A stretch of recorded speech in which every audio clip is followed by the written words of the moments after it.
This is the all-new 2019 Acura RDX. When you take a look at it, you can tell that it's a clear evolution from the previous, aka second generation RDX. However, after driving it, it has much more in common with the first generation RDX. Has Acura lost its mind and gone back in time for inspiration because they had it all wrong? Or is it because they had it all right at the time? About 12 years ago. Lend me your ears, for in the next few minutes I will tell you a bit more about it. And so the 2019 Acura RDX can be yours if the price is right, set at $46,209. You can tell that this is an RDX because, as I've said, it's a clear evolution of the 2013-2018 vehicle. This one just looks a lot faster when it's sitting still. I guess that's kind of stupid, but it's a better looking vehicle, far more attractive. And really, the grille up front, finally Acura has come up with an identity that I can totally live with. Speaking of things that I can live with, these standard across the board dual eye LED headlights, beautiful, fantastic, and oh my god, they're efficient. This is a $57,209 Platinum Elite model. I suspect, however, that Honda Acura wanted me to drive an A-Spec, which retails for $56,509, because it's a little bit more dynamic looking and is going to be very popular. Oh, you want to know what the differences are physically? Well, these are 19-inch wheels, very unique to the Platinum Elite. They are replaced by 20-inch wheels on the A-Spec, and well, all this chrome on the Platinum Elite or Elite disappears, especially up here, and it turns into black plastic on the A-Spec. It looks really good. I'm making it maybe sound a little too simple, but the final result is a very handsome crossover. All right, so enough about the outside, because there's a lot to talk about on the inside. So let's do the usual rounds. Power tailgate, standard on all trims, reveals 850 liters of trunk space. Look at the wide opening on this. I really like it.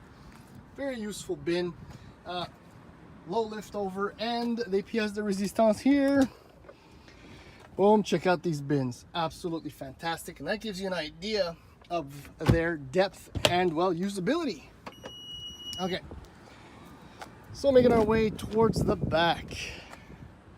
That is a very comfortable and handsome looking rear bench. Let's slide right in. These temp controls are actually unique to the Platinum Elite. There's not much going on there, but there they are. So yeah, my driving position, the usual. Excellent legroom, very good. I can slide my feet under there. There isn't much room, so boots won't fit, but shoes certainly do. Headroom is actually pretty good enough that, if you can see that, despite the presence of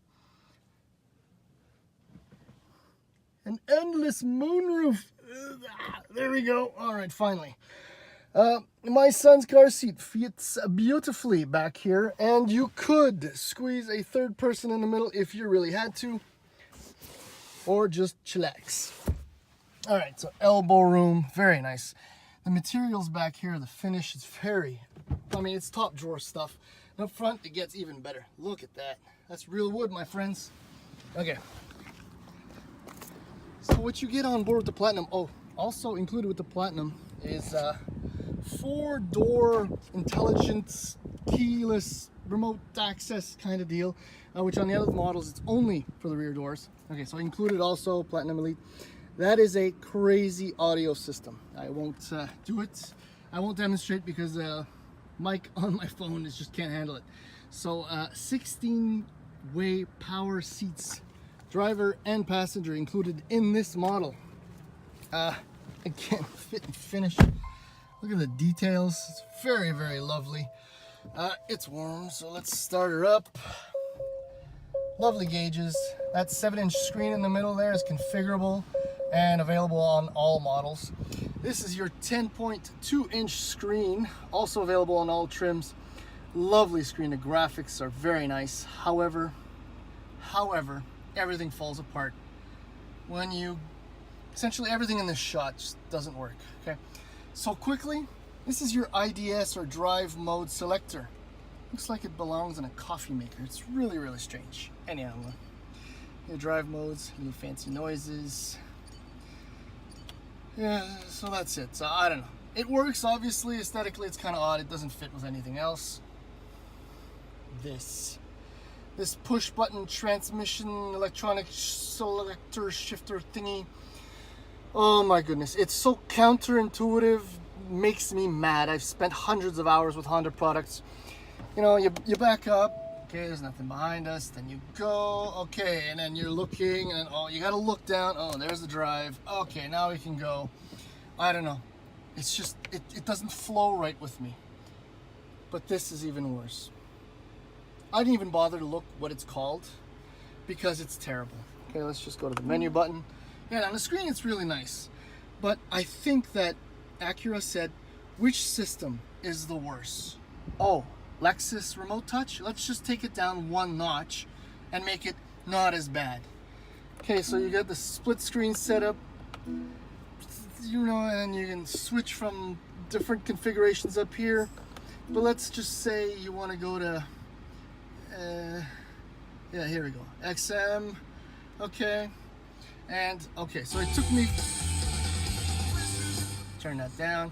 It took me forever to configure the favorites, okay? If you know, what you gotta do is you gotta slide. Okay, so I'm sliding, but it's not changing. So is it the other way? No. Okay, so you gotta, okay, there you go. You really have to treat it like a trackpad, which is what it is, like on an iPad. But the thing is that it only responds 1 out of 2 times. See, I wanted, and you mustn't let go of it if you wanna, I'm done, I can't take it anymore. Storage. Excellent stuff here. Good size bin there. Good size door bins. This is brilliant. With more power outlets and USB ports, it's fantastic. Anyways, fit and finish is great. This drives me nuts. This drives me to drink. But you know what? I'm already inside. Oh, you're gonna close the door again. Let's go for a drive. Okay, so I just realized, before I go on about the drive, that I got so flustered a few minutes ago. Still sweating. That I forgot to talking about this disaster down here. And I forgot to mention that the Platinum Elite has a Wi-Fi hotspot, heads-up display, Apple CarPlay, navigation, and a number of other features that truly make this thing a very well-equipped, high-end crossover. And now, thankfully for the drive. Actually, that's not fair, because I do enjoy the styling of this RDX. In fact, other than the original RDX, which was nice, if only because it was so novel, this is the best looking of them all.